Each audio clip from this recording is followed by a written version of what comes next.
હે મારી માં, હે મારી કુળદેવી, હાસુ કહું, મારી દીકરીના લગ્ન એને હેમે ખેમે પૂરા થઈ ગયા. હે માં, તારો જેટલો આભાર માનું ને એટલો ઓછો છે. બસ એક મારી દીકરીના લગ્નની જ મને ચિંતા હતી, અને ઈએ તો બધું હમું ઉતરું પાર પાડી દીધું. મારી સોનલ એના ઘરે હવે જતી રહી ને, હે મારી માં, હવે મને મોતે આવી જાય ને તો મને કાંઈ ઉપાધિ નથી, કાંઈ ઉપાધિ નથી.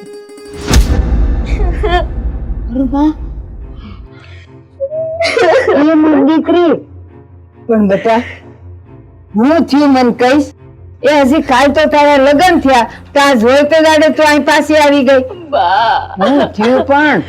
બા મારી હાહુએ મને કાઢી મૂકી. કાઢી મૂકી તને? પણ હું કામ? બા તમે મારા દાયજામાં જે સોનું આપ્યું છે ને, એ મારી હાહુ એમ કે છે ખોટું છે, એ પિત્તળ છે. બેટા હું વાત કરસ તું? એ મેં ને તારા હરખામાં એ જે સોનીને ન્યા જઈને ઘરેણા કરાવ્યા ને, એ હાવ હાસું સોનું અમને બતાવીને કરાવ્યું તું. બા મારી સાસુએ મને બધાની વચ્ચે ધક્કા મારી મારીને ગાડી મૂકી. માડી, તારી હાઉએ કાં હું કર્યો છે? બેટા એ સોનું તો હાવ હાસું છે. બેટા તું જરાય ચિંતા ન કર. હું તારા હરખામાં માં તારે હારે જાવું અને આ વાતનો નિવેડો લઈને જ રહેવું. હો ને? હાલ હું તારા માટે પાણી લઈ આવું. ના બા, પાણી નથી પીવું.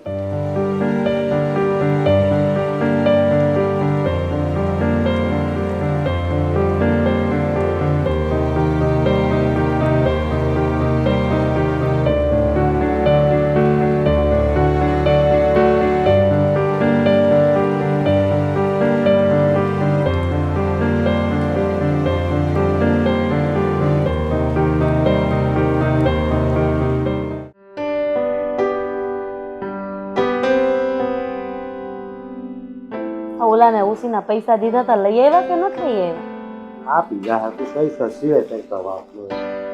એની એ સિવાય રામ રામ બેભાઈ વેવાણ. આવો બેહો.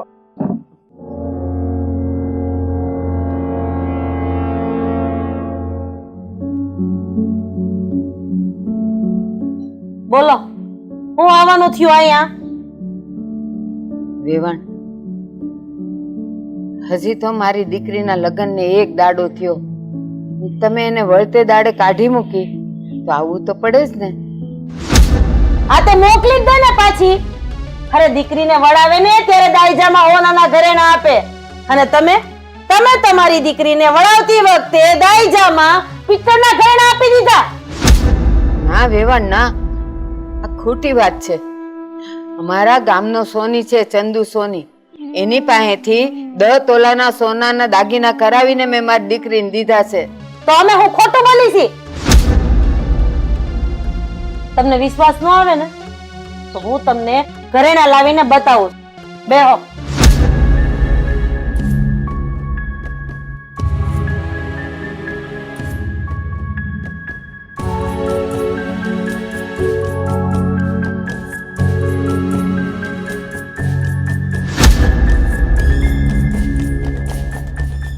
જો ઘરેણા શેને પિત્તળના પોરવી દીધા અમને?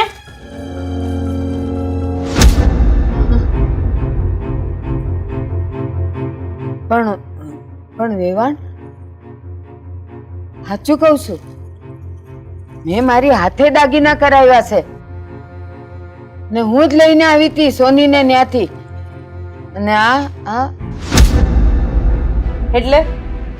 એટલે તમારો કહેવાનો મતલબ એમ છે કે આ ઘરેણા હોનામાંથી પિત્તળના અમે કરી નાખ્યા, એમ ને? અરે હું કામ ખોટું બોલો છો આ ઉંમરે? અરે માથે ધોળા એવા, હવે તો શરમ કરો. તમને ખબર છે, અરે અમે આ જ્યારે વહુનું આણું પાથર્યું ને ત્યારે ગામમાં અમારી વાતો થતી હતી, નીચું જોયા જેવું થયું તમારે. તો હવે જે હાસુ હોય ને એ કબૂલી લેવાય અને સ્વીકારીને કહી દેવાય ભાઈ અમારી ભૂલ. સાચું કહું છું, મેં તમારી હારે કોઈ બનાવટ નથી કરી. મેં આ સોનાના જ ઘરેણા ઘડાવ્યા હતા. સાચું બોલો, સાચું બોલો તમે થોડું તો સારું છે. હવે ખોટું સાંભળી સાંભળીને હવે અમારા કાન પાકી ગયા છે. હું માતાજીના હમ ખાઈને કહું છું કે હું હાચી જ છું. હું મારા હાથે દાગીના સોઈને લાવી હતી. અમને તમારી ઉપર કે તમારા હમ ઉપર જરાય ભરોસો નથી. તમે રગે રગે ખોટા માણસ છો. બસ હવે આ બાબતે મારે જાજી વાત નથી કરવી, પણ તમારી દીકરી જ્યારે સોનાના ઘરેણા લઈને આવશે ને ત્યારે જ હું એના ઘરમાં આવવા દઈશ, એટલું યાદ રાખજો. અને એ પહેલા તમારી દીકરીને આ ઘરમાં મોકલવાની ભૂલ કે હિંમત નહીં કરતા, નહીતર આનું પરિણામ બહુ જ ખરાબ આવશે. અને હા, હવે તમારે જવું હોય તો જાઓ.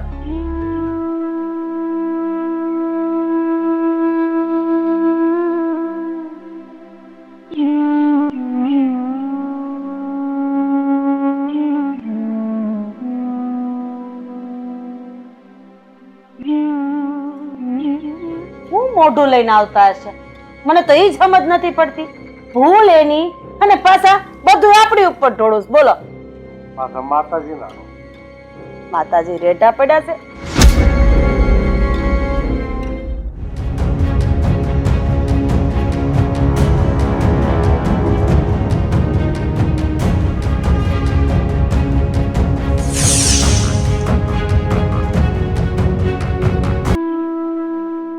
કેમ થાય આ બધું? મને તો એમ કે એના લગ્ન કરાવી દીધા ને, હવે હું હખેથી રહીશ. ત્યાં તો આ વાવાઝોડું આવ્યું. આ હરખાને બોલાવ્યો છે ને, એ કાં હશે આવ્યો નહીં? એ બિચારો કામમાં હોય ને. આવશે આ કરી. આવ ભાઈ આવ. કેમ બેન વાવડા મોકલીને મને બોલાવ્યો અચાનક? લગ્ન તો ઉકેલાઈ ગયા છે. અરે ભાઈ, હું કહું તને, એ લગ્ન તો ઉકેલાઈ ગયા છે, પણ બહુ મોટો ડખો આવ્યો છે. એવો તે વળે હું ડખો ઉભો છો? ભાઈ, આપણે સોનલને લગ્નમાં જે ઘરેણા દીધા હતા ને, તો એની હાવ કહે છે કે એ તો પિત્તળના છે, ખોટા છે હાવ. બિચારી રોતી રોતી આવીને ઘરમાંથી ધક્કા મારીને કાઢી મૂકી છે એને. અરે પણ બેન, તમે આ હું વાત કરો છો? ઘરેણા લેવા તો આપણે બે, મારો મિત્ર ઓલો ચંદુ છે ને, એની દુકાને આપણે હારી જ ગયા હતા, અને એ ઘરેણા હાચા જ હતા, આપણને બતાવ્યા હતા, તો પછી ખોટા ક્યાંથી હોય? પણ ભાઈ, કાલે હું ગઈ હતી વેવાણને ત્યાં, અને એને મને ઘરેણા બતાવ્યા હતા. મેં જોયા, ઘરેણા પિત્તળના હતા. અને આંબળ, અમારી સોનલને એને ધક્કા મારીને કાઢી મૂકી, અને મને કેટલું ભલું બુરું કીધું અને મારું અપમાન કર્યું એને. બેન, સોનલ તારી દીકરી છે, એટલે કે મારી ભાણકી, અને મારી ભાણકીને એની હાવ ધક્કા મારીને ઘરની બહાર કાઢી મૂકે ને, એ મારાથી સહન નહીં થાય. બેન, તમે ચિંતા નહીં કરો. હું અત્યારે જ ચંદુ સોનીની દુકાને જાઉં છું અને તપાસ કરું છું, અને જો એને કઈ આગા પાછું કર્યું છે ને, તો એને તો હું નહીં જ છોડું. હે માડી, મારી સોડીની રક્ષા કરશે.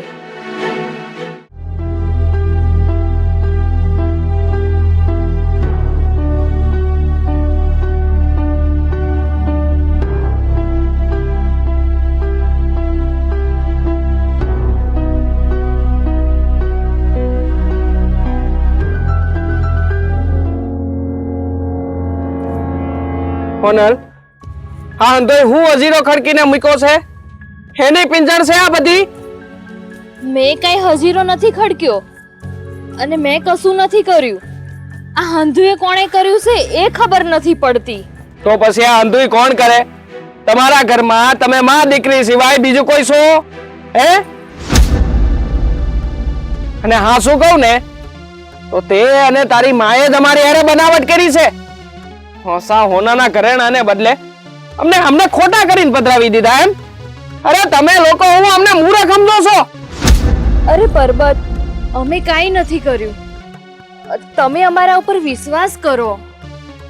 અને જો અમારી પાસે એવી સગવડ ના હોત ને ઘરેણાં આપવાની તો મારી બા તમારા બાપાને ના પાડી દેત મોઢા ઉપર.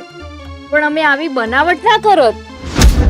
એ તો મને ખબર છે કે આટલા પુરાવા હોવા છતાંય તું તો નહીં જ માને. હા તો કેવી રીતે માનું હું? અમારો વાંક હોય તો માનું ને. મારે કાઈ નથી સાંભળવું હોનલ, પણ મારી એક વાત કાન ખોલીને સાંભળી લેજે. અમે લોકો જો ખોટા ઘરેણાની જગ્યાએ હાસા ઘરેણા કરાવીને આપવાના હોય ને તો જ તું મારા ઘરમાં પગ મૂકજે. કર મારા ઘરે પાછી નહીં આવતી, સમજી? ને કહે છે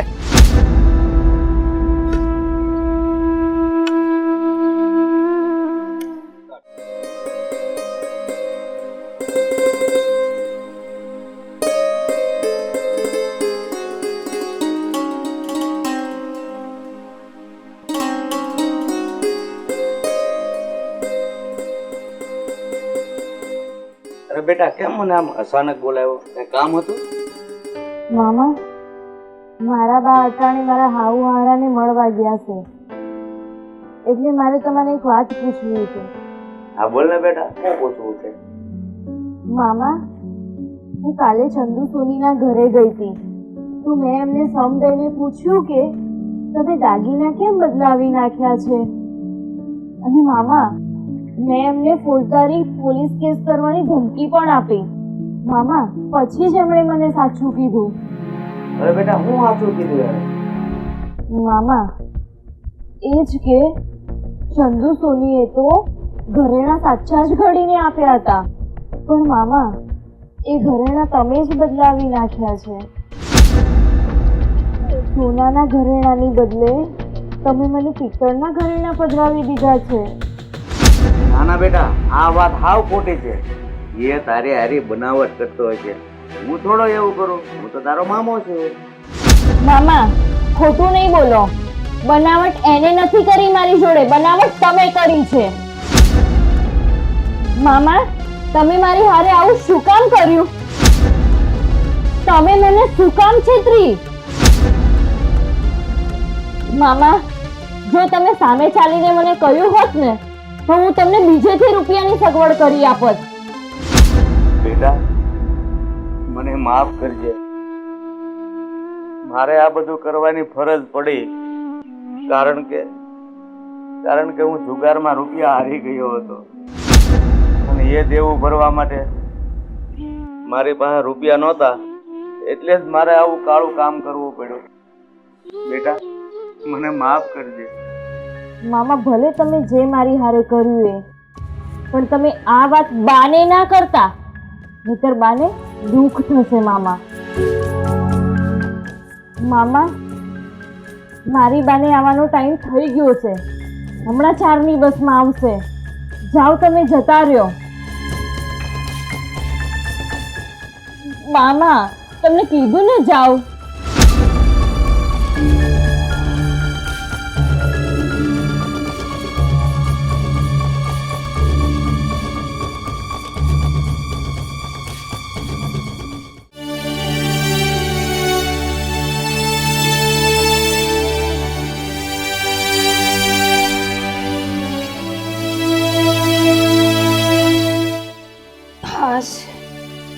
બા, હું જઈ આવ્યા મારા સાસરે.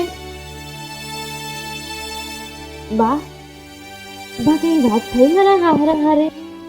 હા બેટા, મેં તારા હાવ હારે વાત કરી. મેં એમને સમજાવ્યા કે આમાં અમારી કોઈ ભૂલ નથી, પણ એ બેવ જણા તો ધરાર માયના જ નહીં. બા, હવે શું કરશું આપણે? બેટા, તારા હાઉએ એમ કીધું કે હવે હાસા ઘરેણા કરીને પછી જ વહુને અહીં મોકલજો. એ પેલા નહીં મોકલતા. બા, હવે આપણે શું કરશું? હવે આપણી પાસે ઘરેણા ઘડાવાનો તો વેતે નથી. બેટા, તું ચિંતા ન કર. મેં વિચારી લીધું છે કે હવે મારે શું કરવાનું છે. હું આ ઘર વેચી નાખીશ અને તારા બધાય દાગીના કરાવી દઈશ એટલે બધું થાળે પડી જશે બેટા. બા બા તમે આ ઘર વેચીને પછી તમે ક્યાં રહેશો?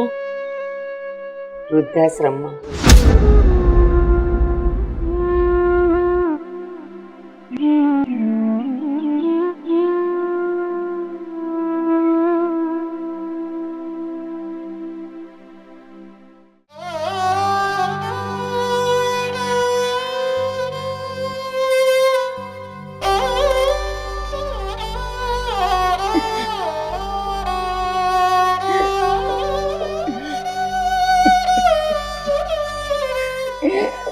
અરે બેટા, શું થયું છે તને?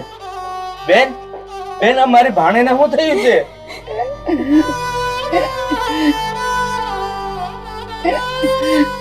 મારી સોનલે એનો જીવ આપી દીધો. આપઘાત કર્યો છે એણે. મને એકલી મૂકીને મારી સોડી વહી ગઈ. તું તો એના વગર હાવ નોધારી થઈ ગઈ. આલ્યો, આ ચિઠ્ઠી તમારા માટે મૂકી ગઈ છે.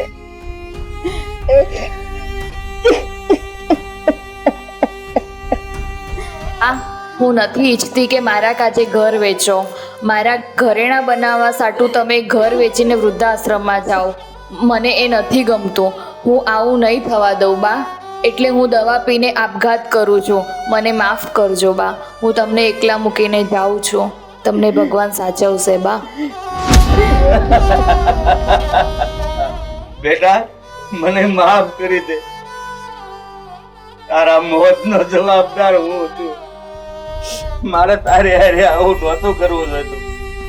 તારે મારા કારણે જ આપઘાત કરવો પડ્યો છે. બેટા, બની શકે તો મને માફ કરી દેજે.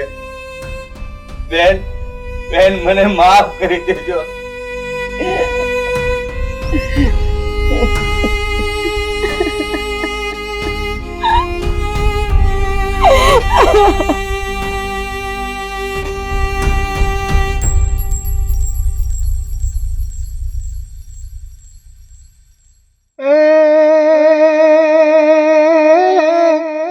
વેણી વેલીને મોતીડા અનતન આપું કંદોરાયો હાર. હે મારી દીકરી તું લેતી જા. અરે રે મારા આંગણ કેરાયો તાર.